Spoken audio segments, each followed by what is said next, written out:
New at 5, an investigation is underway in Bloomfield after anti-Muslim messages were sprayed on the side of a halal butcher.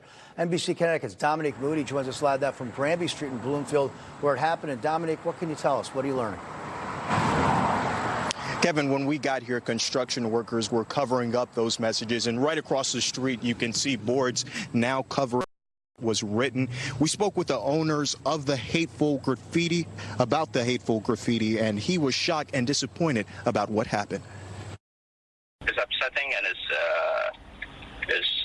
discrimination. It gets me scared, to be honest with you, especially now with what's going on. Raw emotions for Ali Ahmed, one of the owners of Saba Live Poultry, after these messages were written on the side of this building, which reads, "Cease with the needless slaughtering" on one side and Muslims go home on the other. They look at us from a different angle, and we treat it differently.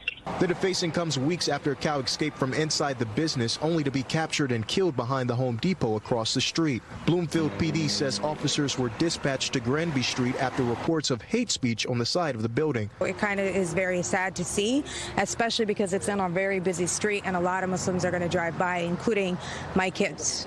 Or any kids. Miriam Khan frequents the business and traveled from Windsor to see the messages for herself. People need to see that this is very near, and it's very scary that this is so near, and people need to speak out against it. The Council on American Islamic Relations issued this statement to NBC Connecticut that reads in part, "This unfortunate act of hate against the small business in Bloomfield highlights the growing need for education and dialogue between the people of Connecticut and the Muslim community in the state.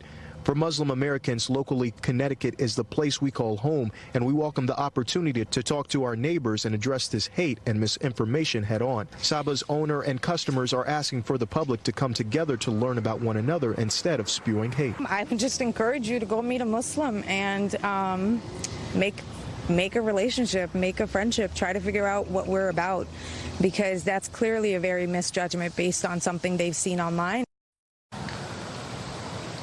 While the facility is closed, the owner tells me construction is still underway to clean up necessary changes before opening up.